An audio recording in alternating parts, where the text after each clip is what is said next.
You've been thinking a lot these past few months about Mark Carney. You've been writing a lot about Mark Carney. Who is he? What does he represent to you? Well, recently I actually read his book and I reviewed it for the Values. the Baffler magazine. Yeah, Values.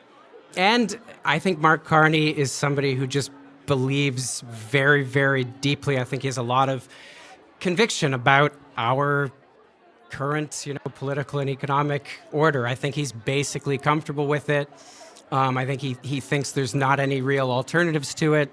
He's very skeptical of even kind of like quite mild attempts to reform it.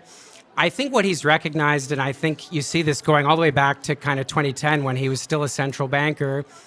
One of his political skills is that I think he's always understood that, lots of people, fewer and fewer people really feel, included in our political order, in our economic order. They don't feel like these things are working. And I think he's been pretty good at kind of attaching a story of sort of, compassionate capitalism, that kind of thing, onto what is, in my view, a pretty status quo kind of political project. I think Carney is somebody who thinks political problems are kind of technical, and that the thing that's been holding us back is that we don't have the requisite level of, elite management expertise that only somebody like him can bring.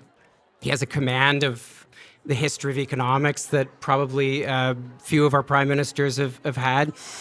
But yeah, you kind of get to the end after he's bombarded you with all this detail, and then, in the acknowledgments, it's like, I would like to thank, my friend Michael Bloomberg, who I draw tremendous inspiration from, and, then just rattles off a whole bunch of other people from like the Davos sect, and, it's a clue that we're dealing with something pretty conventional here.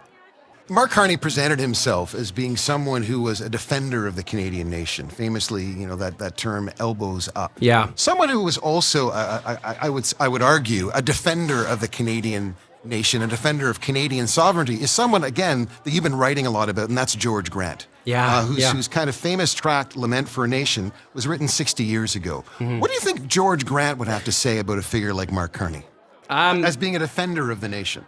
Oh, I don't think he would think Mark Carney was a defender of the nation at all. I think in many ways Carney would be, fits perfectly into kind of archetype that he's very critical of, who are, small L liberal, bureaucrats and owners of big Canadian businesses, corporate enterprises, and so on, who, aren't really too invested in the survival of Canada, kind of almost see it as sort of an appendage to the United States anyway, kind of see the Canadian economy and Canadian foreign policy in those terms. And so Grant would have been very critical of Carney, and I think he would have identified very quickly the giant lurch that we saw between the rhetoric of the campaign and the budget that the government now seems set to introduce, because Mark Carney is, I think, kind of he's the most right-wing prime minister we've had for since Stephen Harper, but in some ways, the budget may actually introduce larger cuts than even Harper attempted. And of course,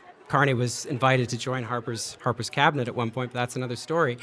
But that's not the story that Carney told all of us during the election, right?